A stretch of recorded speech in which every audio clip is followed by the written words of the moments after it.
মুকুলের রূপায়ণ টাওয়ারেই তো তোমরা আস্তানা গেড়েছ। তো তোমাদেরকে রাতের অন্ধকারে ব্যাগ ভর্তি টাকা দিয়ে গেলে, উপদেষ্টা পাড়ায় এসে চেক দিয়ে গেলে সব জায়েজ। আওয়ামী লীগ তোমাদের কমিটিগুলোতে ঢুকছে না। আওয়ামী লীগের পুনর্বাসনের বিরুদ্ধে কথা বলছো, একদিকে আওয়ামী লীগের এই লুটেরা মাফিয়াদের নিয়ে মিটিং করছো, প্রোগ্রামের স্পন্সর নিচ্ছ, তাহলে কোন মুখে তোমরা এই কথা বলার মানুষ তোমাদেরকে বিশ্বাস করবে? আমার নিয়োগকর্তা, তারা যতদিন চায় আমি ক্ষমতায় থাকবো। সেখানে ছাত্ররা কেন বলে নাই আওয়ামী লীগ নিষিদ্ধ না করলে আপনাকে আমরা ক্ষমতায় বসাবো না? কেন বলে নাই? এখনো কেন বলছে না? 2 জন ছাত্র উপদেষ্টা ছিল, সরকারের সবচেয়ে ভারী মিনিস্ট্রি এলজিআইডি মিনিস্ট্রি, সে একজনকে দায়িত্ব দেওয়া হয়েছে। এলজিআইডি তো দূরের কথা, যার ন্যূনতম এই মিনিস্ট্রি সম্পর্কে কোনো ধারণা নাই, দায়িত্ব দেওয়া হয়েছে। প্রত্যেকটি প্রজেক্ট এবং কাজ তাদের নির্দিষ্ট লোক ছাড়া কেউ পায় না সেখান থেকে।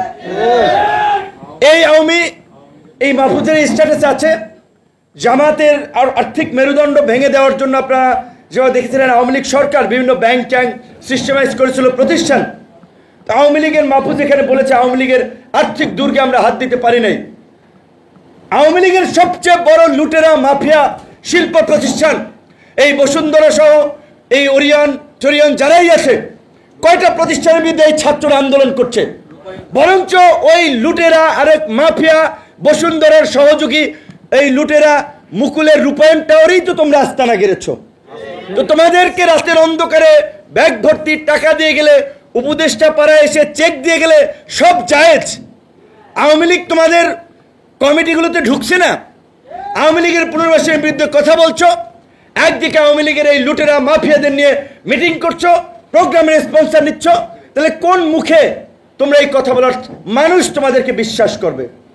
আজকে সত্যি আমরা বারবার বলেছিলাম, কয়েকজন উপদেষ্টাকে একটা ভিডিও পাঠিয়েছিলাম, বণিক বার্তায় আপনার একটা সুন্দর অ্যানালাইসিস করেছিল জেসমিন বিপ্লব বা তিউনিশিয়ার বিপ্লব নিয়ে। সেখানে তারা মাত্র 4 মিনিটের একটা স্টোরিতে তারা বলেছিল যে তিউনিশিয়াতে এই গণ অভ্যুত্থানের পরে কীভাবে সামাজিক বিভিন্ন গোষ্ঠীগুলো বিভক্ত হয়ে গেছে, কিভাবে সেখানকার রাজনৈতিক এই সমস্যা দিনে দিনে জটিল হয়েছে এবং একটা দুর্বল গণতান্ত্রিক ব্যবস্থা তৈরি হয়েছে।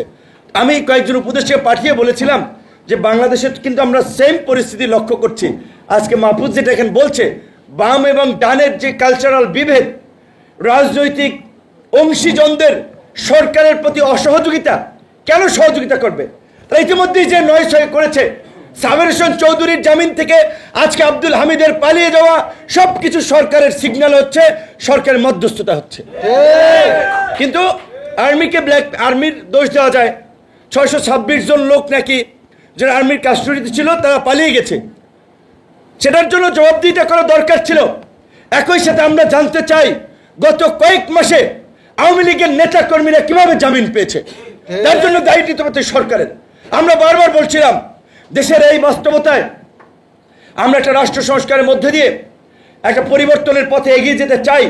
সেখানে সকলের সমর্থন প্রয়োজন, সহযোগিতা প্রয়োজন। অভ্যুত্থানের অংশীজনদেরকে নিয়ে জাতীয় সরকার গঠন করুন, এটা শোনা হলো না। তারা ক্রমাগতভাবে যে সমস্ত উপদেষ্টাদেরকে শেষ পর্যন্ত অন্তর্বর্তীকালীন সরকারের জায়গা নিয়েছেন, তার মধ্যে অন্তত 5 জন উপদেষ্টা আছে যারা আওয়ামী লীগের সাথে সম্পৃক্ত ছিলেন। অন্তত আরো 5 জন উপদেষ্টা আছে যারা বিদেশি এমবেসির মদতপুষ্ট। তাহলে এই ফ্যাসিবাদের দোসর বিদেশি মদতপুষ্ট এই উপদেষ্টা পরিষদ দিয়ে কি সংস্কার হবে, আর কি আপনার শক্তিশালী গণতান্ত্রিক ব্যবস্থার দিকে আমরা যাব? বিএনপি জামাত থেকে শুরু করে রাজনৈতিক দলগুলো শুরুর দিকে বলে নাই যে আমরা নির্বাচন চাই, নির্বাচনী রোডম্যাপ দেন। কেন তাদের মনের মধ্যে এই সন্দেহ সংশয় তৈরি হলো যে তারা নির্বাচনের জন্য জোরালোভাবে বক্তব্য রাখতে শুরু করলো? কারণ তারা বুঝতে পেরেছে আপনারা যেই পথে যাচ্ছেন, যেই প্রক্রিয়া অবলম্বন করছেন, সেটা আপনাদের জন্য ভালো হবে না, দেশের জন্য ভালো হবে না। আপনারা একটা 111-এর মতো পরিস্থিতির দিকে শেষ পর্যন্ত দেশকে নিয়ে যাবেন।